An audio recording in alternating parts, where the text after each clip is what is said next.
This is Hall Ranch, a trail I first tried to clear about 7 years ago, and for whatever reason I've never been able to actually do it. Either because of snow, rain, I just got tired or it got dark or whatnot, and so today I set out to do it. They refer to Hall Ranch as a lollipop. You start off at the Antelope Trailhead, go up Upper Bitterbrush, around Nelson Loop, then back down Upper Bitterbrush, and then down Lower Bitterbrush. Total distance is about 8.4 miles and an elevation change of 1,750 feet.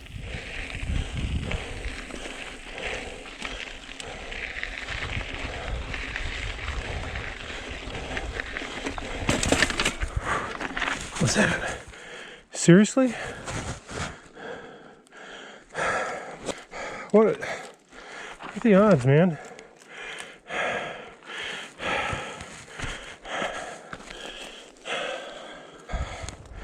Man, come on.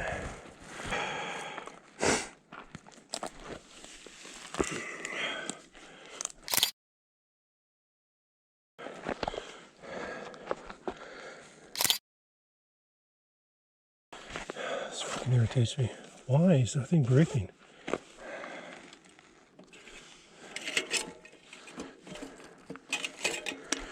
I don't have a multi-tool. How in the world does that happen?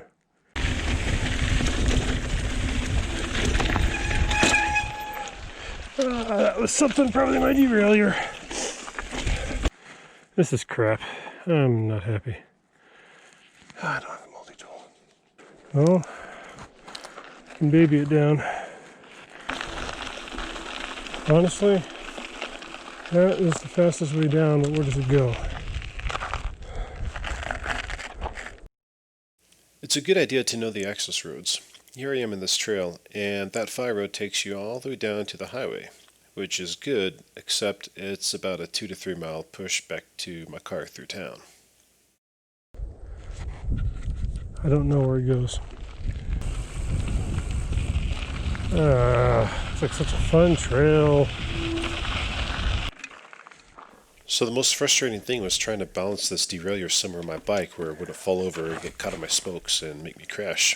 Really wanted to find a safe way to coast down quickly, but there really wasn't a way to do it.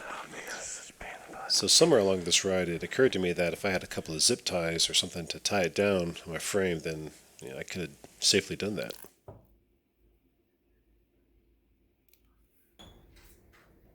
Maybe part of the problem is that you're getting this kid taught him.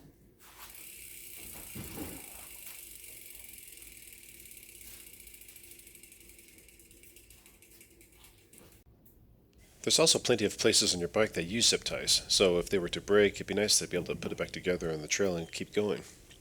You've also got stuff on your handlebars that can break off, and trying to hold that up while you ride back to your car is a pain in the butt. And I know that because I've done it. So from now on, I'm going to keep a few of these in my pack. They're pretty light and useful, and honestly, per weight, they are the most valuable thing you can carry.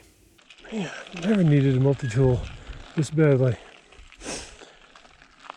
Owned one for 8 years, and I don't think I ever used it on the trail. And then I leave it in Nate's bag. And then I have 2 major needs for it within like a month and a half. What are the odds? This is your fault, Nate.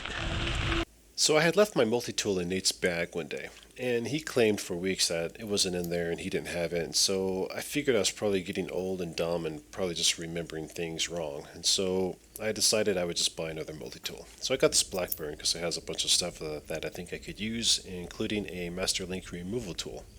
It's also got a caliber spreader, which also holds a spare Master Link. Oh, and literally the day after I bought this multi-tool, I get this text from Nate. You wouldn't happen to have a multi-tool, would you? Yeah. Mind if I borrow it for just a minute? Oh, not at all. Awesome. Let's see if this will work for you. I just need to get that derailleur off so I can, Oh my god. It's yeah. Yeah, if I can take this off, I can just throw it in my bag and coast down the mountain. Funny, I almost bought the same one. I found that. Oh yeah? No. It was mine. Ah, of course. How to get that off? Nobody cut that. Blast. So that thing I couldn't get off was a little cable end that they crimped down on your shifter cable. It just wouldn't fit through that cable stay on the derailleur. So I switched over to heat shrink, which goes on pretty easily, comes off just by pulling it, but yet it stays in place when you need it. It's also blue and it matches my bike. Well, I'll just coast down. Look at this. This is nice. So when my hanger broke about a month ago, I went out and bought 2 more of these hangers, just so I can have a spare. And apparently I bought the last 2 you can find online from Santa Cruz, unless they have some in the store. But the store is always down, so I can't buy it from there anyways. But I didn't want to use my only one left, so I searched some more and I found a company that makes aftermarket derailleurs, and they're actually about 30 minutes from my house. And so I bought one. It was $40. It was not cheap, but it's not cast aluminum. It's machined out of some high-grade stuff that hopefully doesn't break. Well, they at least claim it doesn't. And installed on the bike, that thing looks sexy.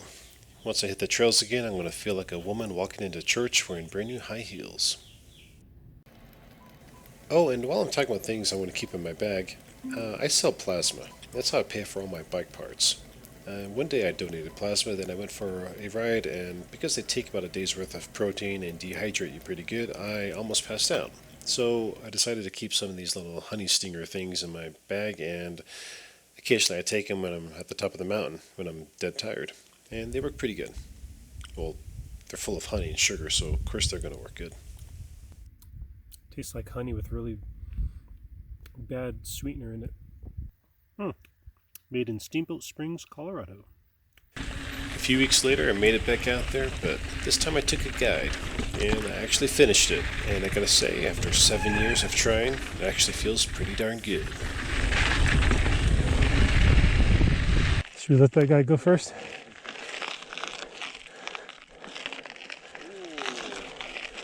Going off.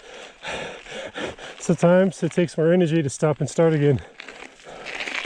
Actually, this is the longest track stand I've ever done.